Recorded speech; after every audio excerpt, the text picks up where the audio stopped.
Hey ladies, I'm so excited to be sharing one of my favorite topics with you today, which is the metabolism. I really want to dispel some myths so that you can really reclaim your power in your body and life, I think. So this is such a powerful process. I'm going to do my best to keep it under 10 minutes today. It's really going to shine a light if you are someone that has energy that fluctuates, if you try to lose weight, but like even doing things like exercise and that doesn't work for you, if you get brain fog or hungry, if you don't eat. I'm going to cover this off. If your hormones are out of balance, if you have even mood disorders, this is going to be such a powerful process for you. If you find, what I find is that following mainstream ideas around health, wellness, weight loss, it's very linear. So it's very much like A plus B equals C. If you do A plus B, then it should equal C. And then when C doesn't happen, you're kind of like, now what? You might think that maybe you have a block, or maybe there's something wrong. Maybe you eat too much, maybe you're a bit lazy. All these kind of thoughts can go through our head. We feel like there's something missing, basically. And so today I'm going to show you that how you can unlock that 95% of your metabolism. I'm going to show you how you can access 20 times more energy than you have now. You're going to be able to, in doing so, release excess weight without having to exercise. It happens with ease. And long term, it's so super powerful. Like, it unlocks parts of your DNA that are switched off otherwise, antioxidant protection. It creates particles that are anti-inflammatory, so really supports the health of the body and pain management.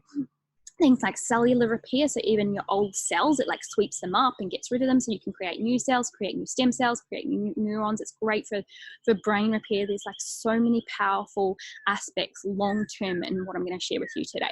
So I want to really propose, I guess, instead of a linear approach to our health, a more multidimensional approach.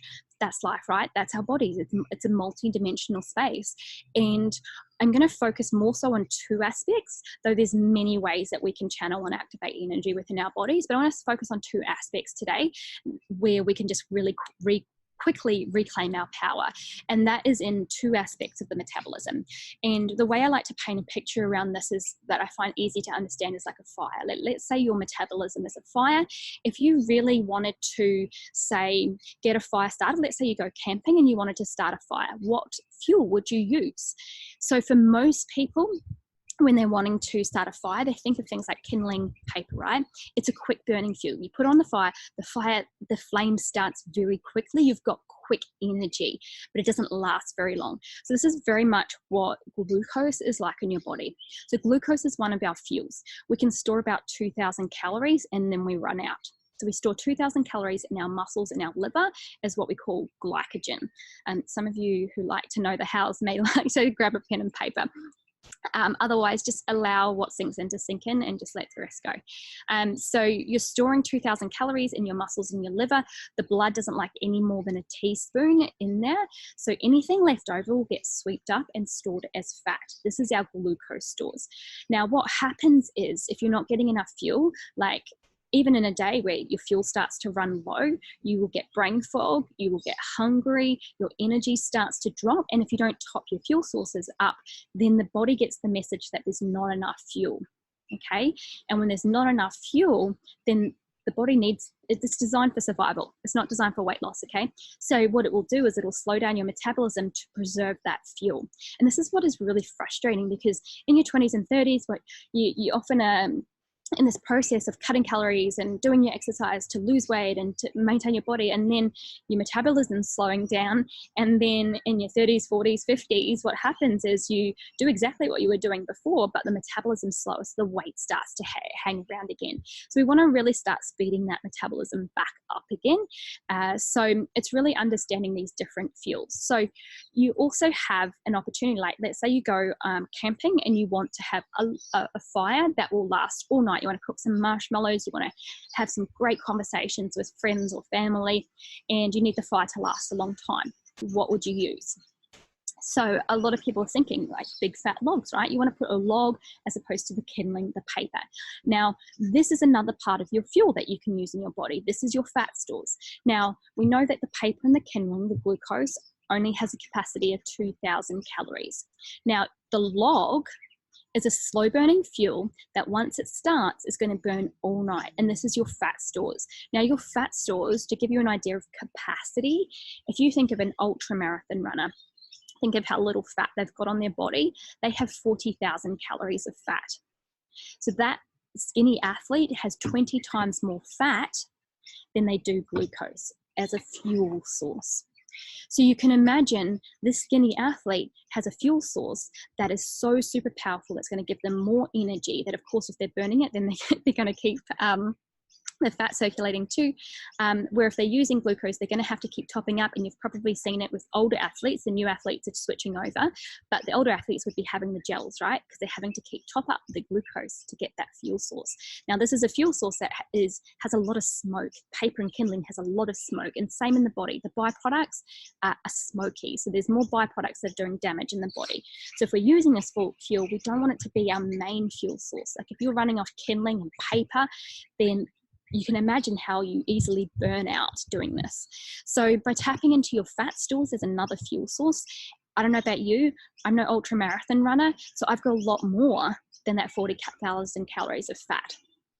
And then if you've got extra fat, and then you've got even more than that. So you've basically got this reservoir of energy that your body can use, but it's not, right? So we're going to really dive deep into how do we tap into that fuel source and unlock all that energy.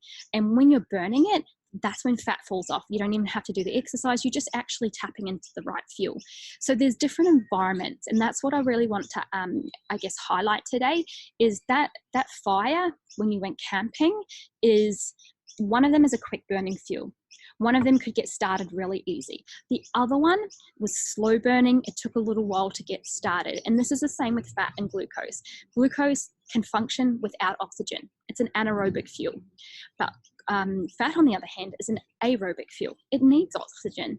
So having a think about in your life when there's times where you might not be having oxygen, the type of training that you're doing, maybe you're shallow breathing, maybe you're stressed and not getting enough oxygen in, this is the fuel you're using. On the other hand, you've got another fuel, the fat stores, where if you're breathing well and you're calm, then you're going to be tapping more into your fat stores.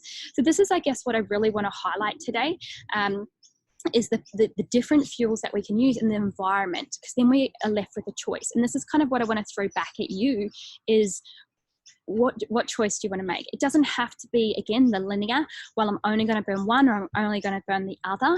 And in any moment in time, your body's going to be burning one of these fuels based on the messages that you're sending.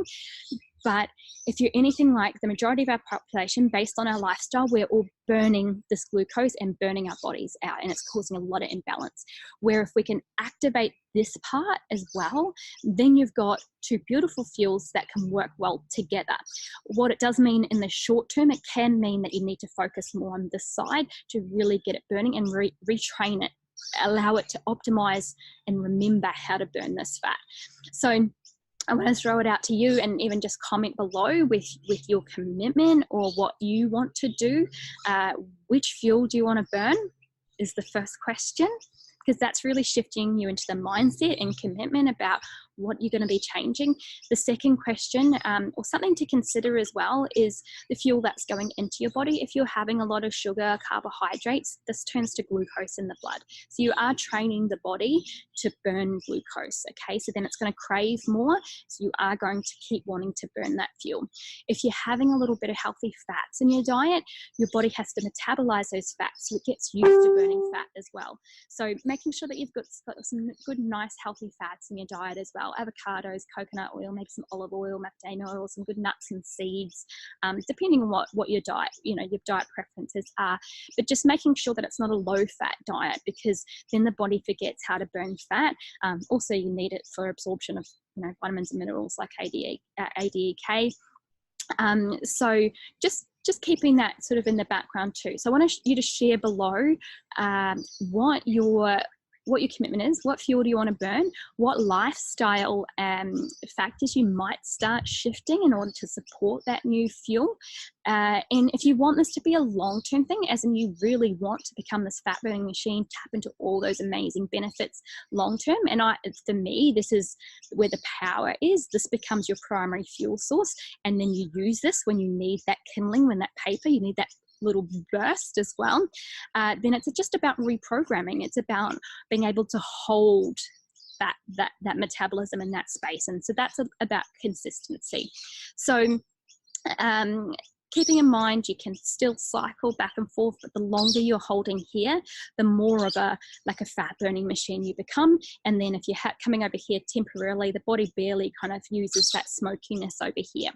So hopefully that makes sense to you guys. Of course, if you decide metabolic reset is for you, then we will delve into all of that and kind of go into a lot more detail and help you hold that programming for that fuel source. And so it basically is like a reset of the body. But there's lots of stuff that I've just shared that you can do right now to start creating change to your metabolism, start getting your body burning that log. I'd love to hear what that is for you. I hope you have an amazing day.